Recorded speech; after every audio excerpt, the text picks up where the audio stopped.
In 2007, my 15-year-old daughter Kara and I sailed our 35-foot sailboat Moku on a month-long 800-mile trip around the state of Hawaii with stops at 7 of the 8 main islands. It was a repeat of a trip her mother and I made 23 years earlier when we were practicing for a subsequent voyage to the South Pacific. We sailed from our home port on Oahu, Kauai, and Ni'ihau before sailing to the Big Island, up to Maui, Lanai, and Molokai, and finally home.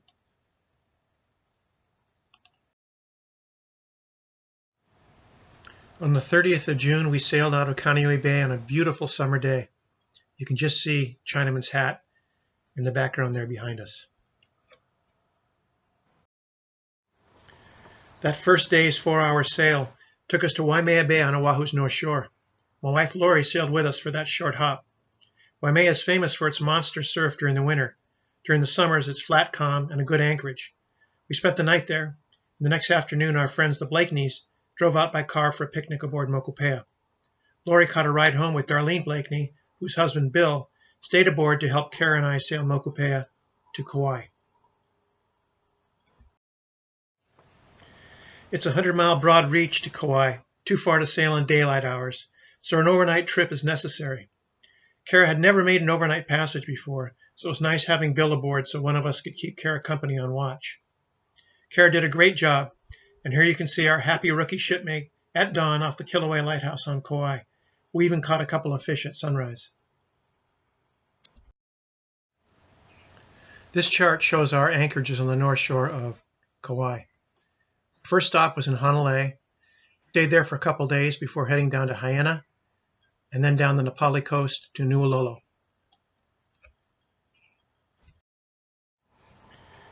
Here's a more detailed close-up of Hanalei Bay. Just like Waimea Bay, it's not suitable for anchoring during the winter. It's calm during the summer, though, when it's full of boats. The best anchorage is at the easternmost end of the bay, just off the pier at the point of the red arrow. It's a sand bottom, 20 feet deep, perfect.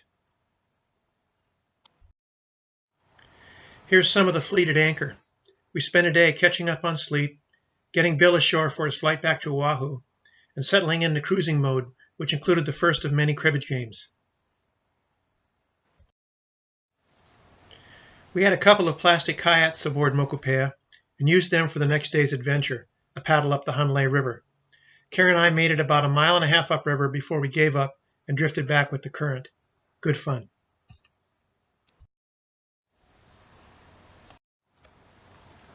We had our first near disaster to the trip while launching the kayaks. I tied them up behind Moku and put the disassembled paddles on the swim step while I went below to make sandwiches for our picnic lunch. When I came back up on deck 10 minutes later to get ready to depart, 2 of the 4 paddle blades were gone.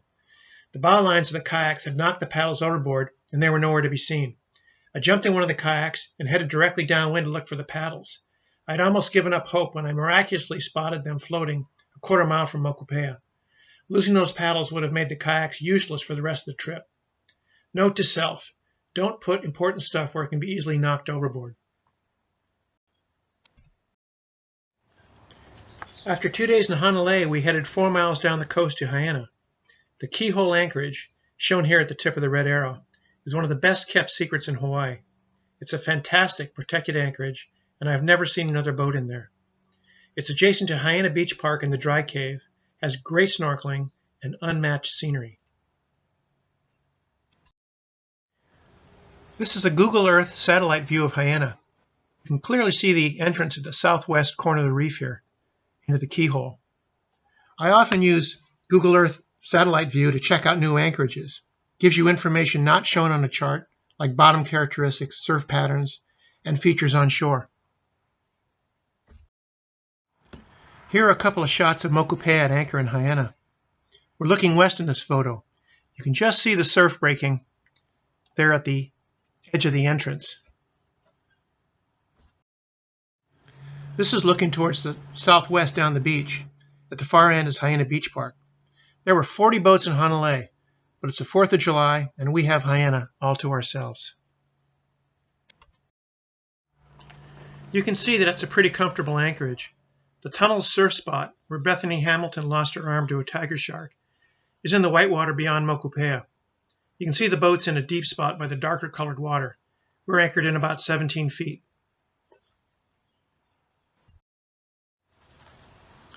And finally, here is sunset at Hawaiian from Moku. Moku means sailboat in Hawaiian. The natives had never seen a boat as big in Captain Cook's when he came sailing in over the horizon. They assumed it was an island. Moku is Hawaiian for island. These moving islands also had strange masts with yardarms or crosses on them. Pea means cross in Hawaiian, so the Western sailing ships were called Moku, island with cross. The meaning of this word has morphed over the years until now it means sailboat or yacht. The next morning we were off and headed down the spectacular Nepali coast. It's only 9 miles of downwind sailing to our next anchorage at Nu'ulolo. We didn't want it to be over too soon, so we kept the jib rolled up and deeply reefed the mainsail so we could sail very slowly. There aren't any submerged hazards off the Nepali coast, so you can sail right along the cliffs. Here's Kara enjoying some of the sea caves. We could see the 17-mile-long Kalalau Trail on the cliffs above us, and occasionally some hikers on it. What took them all day, if they hurried, we did in a couple of leisurely hours. Here's the skipper monitoring our progress down the coast. I didn't have a chart plotter on Moku back then, and still used paper charts. This is the beach at Kalalau, which is nearly at the western end of the Nepali coast. There were campers on the beach that day. The trade winds died off just as we got to the western end of the Nepali cliffs. This is typical, as we're starting to get around to the leeward side of Kauai. Just past Kalalau is this arch in the ridge that provides access to the next little valley. And here's some more sea caves. You can see how close we could get to the cliffs. This chart shows the anchorage at Nu'ulolo. We tucked in behind the small reef for protection from the trade wind swell, right there at the tip of the red arrow. There are half a dozen or so moorings behind the reef that are used daily by tour boats from Port Allen on the other side of Kauai. Unfortunately, these moorings fill the most protected area behind the reef, so you have to anchor a bit farther out in rougher water. No matter, though, it's usually fairly well protected. Here we are looking east back up the Nepali coast from the Nu'ulolo anchorage. Our previous anchorage, Hawaiian, is just beyond the furthest point you can see off in the distance. The reef that protects Nu'ulolo is visible just in front of Moku. The narrow plain between the high cliffs and the ocean at Nu'ulolo is the site of an ancient Hawaiian village, and it's now a state park. Ashore you can find ancient rock walls, house foundations, agricultural terraces, and water wells. Snorkeling around the reef is also excellent, and it's not unusual to see a shark or two cruising by. This is looking towards the farther western end of the Nu'ulolo settlement. It was a completely isolated settlement accessible only by boat. The settlement's remoteness has protected it from overuse, which accounts for its retaining its ancient character. The next morning, we took off for Ni'ihau, 20 miles to the west. And here's Moku coming up on Lehua Rock, a cinder cone off the northeast end of Ni'ihau. This is the view looking back at Lehua Rock after we sail past it. It looks like Coco Head. Note the hole through the island.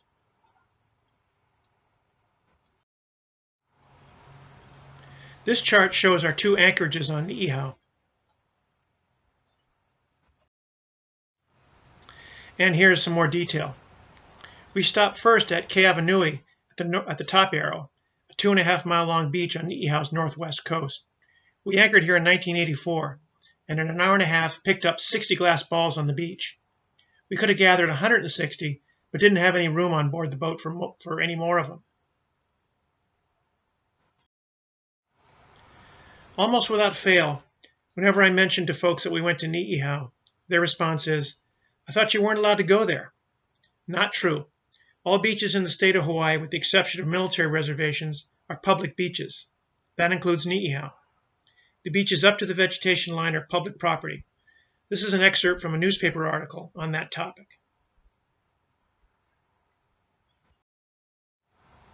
The waters of the state of Hawaii are also, with few exceptions, open to the public. That includes the waters off Ni'ihau.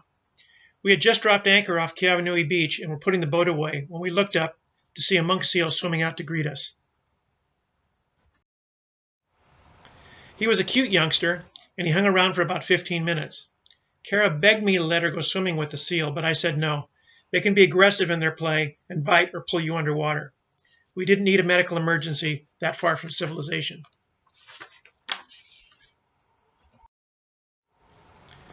Kara grew up in a house full of glass balls, most of which came from this beach, and she'd heard stories about finding them her whole life. We had anchored in Keawanui on Kara's 16th birthday, and she wanted to find a glass ball of her own. So we went ashore and searched high and low. The beach wasn't littered with them like it was back in '84, but we did find one ball. We were walking back to our kayaks when we were confronted by a group of very large, angry Hawaiians. "This is a private island. You're not welcome here," they yelled at us. "We're on a public beach," I replied. "This is a private island. You're not welcome here," they repeated. All attempts at discussing our legal presence on the beach were met with the same angry response. They didn't threaten us, and they didn't touch us, both of which would be illegal. It was clear to me that they had been briefed on how to handle beach visitors. Just make them feel unwelcome. It worked. We retreated to Moku. After a night at Keawanui, we moved west to a better anchorage at Kaununui. Unfortunately, Kaununui is close to the only village on Ni'ihau, and the residents noted our presence there. We didn't go ashore, but a couple of them would show up every hour or so and stand on the beach staring at us with arms crossed. I ignored them, but it was getting to Kara. We had a birthday dinner that night, grilled lamb chops and brownies for a birthday cake. We planned to spend the night and depart the next day for the Big Island, but at 10 p.m. Kara woke me up and said she was too scared to go to sleep, so we departed that night instead. This NOAA graphic shows typical summer trade wind patterns and demonstrates why our counterclockwise voyage around the state makes sense. The lighter colors indicate more wind, as shown on the scale at the top of the graphic. You can see that the wind in the channels is significantly stronger than the open ocean trade winds. If you try to sail upwind to the east in the channels, you'll get hammered by those stronger winds and seas funneling between the islands. But notice that the track from Ni'ihau to the Big Island is far enough to leeward of the channels that wind strength is the same as it is in the open ocean. It's a 300-mile close reach, and we usually get pushed a little south of the rum line, but no big deal. The last dozen or so hours are spent powering in through the Big Island's lee anyway. I stumbled upon this while sailing 7 around the state races in the 70s and 80s. We followed the same course, counterclockwise around the state. The race took us along Ni'ihau's beaches, which is why I decided to cruise there, and took us from Ni'ihau to South Point in the Big Island. The long reach was always pleasant and has proven to be the easiest way to get to the Big Island from the other Hawaiian islands. Okoi Bay, the bottom arrow, is the southernmost good anchorage in the state, and that was our destination. From there, we headed north up the Kona coast. Honolulu Bay is the next anchorage to the north, at the top arrow. Both bays are south of civilization. The road south ends at Milili'i, the settlement where the light is shown just north of Honolulu. Okoi is one of my favorite all-time anchorages. Every morning you awake to find yourself surrounded by schools of spinner dolphin. It's a hard pan bottom, but the anchorage is protected on the north and south by lava peninsulas that help knock the chop down. The entire Kona coast, including Okoi Bay, is protected from the trade winds by Mauna Kea and Mauna Loa. As a result, the prevailing winds are gentle thermals, onshore during the day and offshore at night. What makes this area unique are the ancient Hawaiian villages that look like the inhabitants packed up and left only recently. Just like Nu'ololo, the area was protected by its inaccessibility. This is a house foundation, and another. Here's a smooth stepping stone path through the A'a lava. And here's a rock slide on which athletes raced on their wooden sleds. Here's a brackish water well right next to the beach in Okoi. It almost feels like you've taken a time machine into the past. It's a lovely, isolated spot to relax for a few days after a tough passage from Ni'ihau. From Mokoia, we headed north to Kealakekua Bay, where Captain Cook was killed in 1779. This is a highly regulated area with restrictions on entry, anchoring, and mooring. Vessels are not allowed to enter zones A or B without a permit. There is a single permitted mooring in Zone A at the Red Arrow, near the monument built on the spot Captain Cook was killed. That mooring belongs to the Fairwind, a snorkeling tour boat that arrives every day at 10:30 a.m. and departs at 4:30 p.m. The mooring is submerged 4 feet below the surface, and you have to dive down to tie to it. I timed my arrival in Kealakekua to coincide with Fairwind's departure for the day. We pick up their mooring, stay for the night, and then depart the next morning before they arrive. Here's Kara at the Captain Cook Monument, with Moku tied to the Fairwind mooring behind her. The snorkeling around the buoy is some of the best in the world.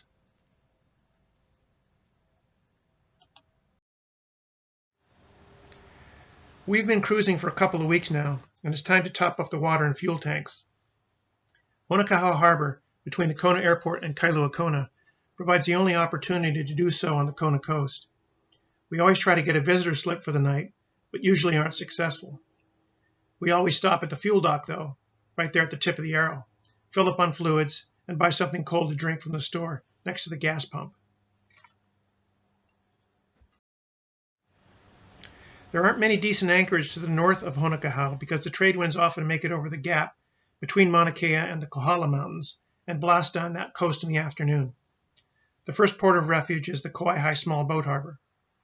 There are some slips in the harbor now, but I like to swing at anchor on the large harbor basin. Holding is good, and the boat is totally protected from any swells.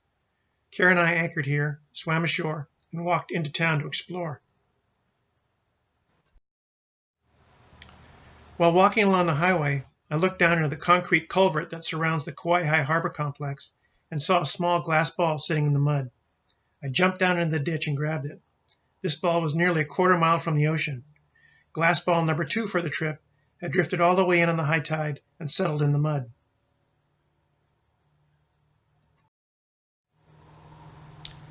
The next day, we had a glorious sail across the Alenuihaha Channel to La Perouse Bay on Maui. One of the reasons we work our way all the way up to Kauai is so we can cross the channel from as far east as possible. This makes it a broad reach coming across, and with the wind that far back, it doesn't matter how hard it blows. We typically put our deepest reef in the mainsail and roll the jib up so it's tiny, and scream across the channel comfortably. On this crossing, we didn't see more than 25 knots, and 7 hours after departure, we had the hook down in La Perouse Bay. This chart shows our stops in Maui, Lanai, and Molokai.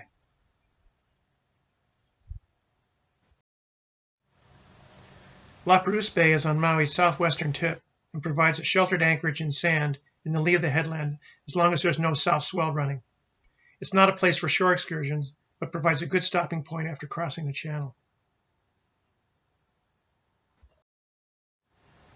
From La Perouse, we headed to Manele Bay on Lanai's south coast. Manele is Lanai's only small boat harbor. Lori flew in and joined us there for a couple of nights. Here the girls are beachcombing near Manele Harbor. We waited out a hurricane there. It passed just south of the state, and the lightning at night in that direction was spectacular. Lifelong pal Aaron Phillips was working on Lanai at the time, remodeling the Manele Bay Resort. He came down to the harbor one night for a barbecue, and he was very helpful in getting Lori to and from the airport.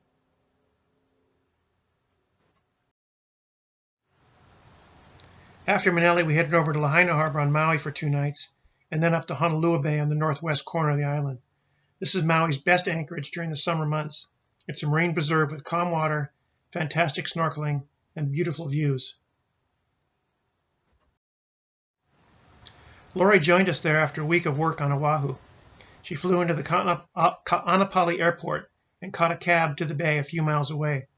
I paddled ashore in one kayak, towing the other empty one behind me. A tourist gal on the beach watched me paddle in as Lori walked down with her duffel bag. As we both paddled out to Moku, she called out, I want to come too. This shot was taken as we sailed out of Honolulu, heading for Molokai.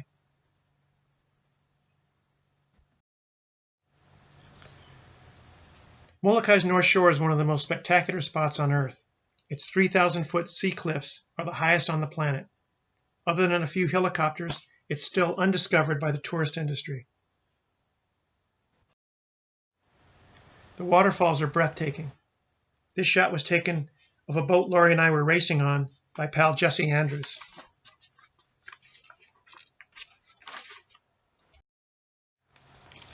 The cliffs are interrupted every mile or so by deep valleys. This is Wailau, the largest valley on Molokai's north coast.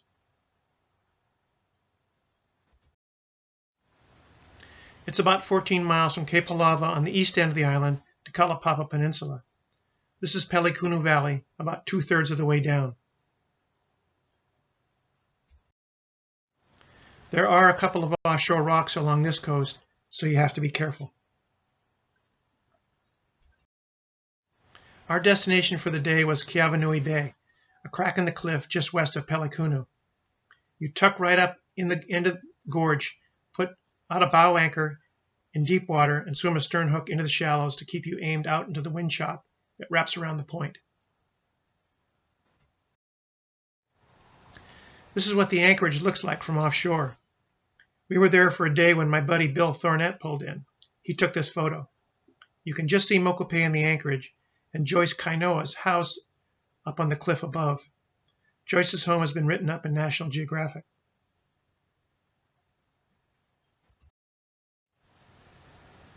This shot shows both boats at anchor after Bill got settled. He's anchored the same way, bow anchor in deep water and stern hook ashore.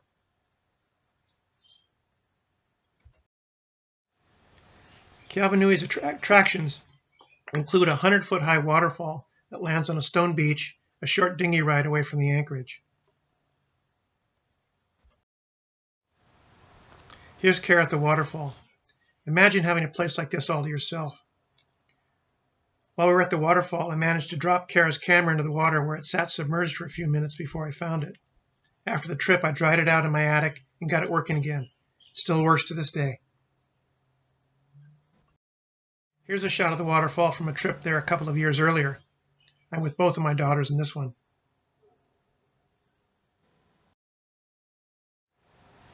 Keawanui's other big attraction is the sea cave, which is just 100 yards from the anchorage. The channel between the rocks and into the cave is 20 feet wide, but the water is 40 feet deep. The cave itself is about 150 feet deep and high enough to get a good-sized sailboat inside. There's plenty of room inside for a dinghy. The sunsets over Kalapapa are spectacular.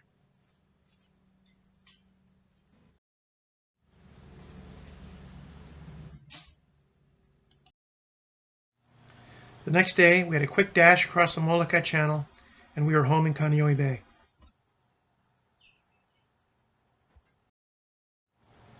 It was a great month-long cruise. I got to bond with my daughter and cruise with my wife. Carrie got to experience what it's like to tough out some sometimes unpleasant conditions for an even greater reward at the end. We saw some beautiful scenery and enjoyed Hawaii's best anchorages.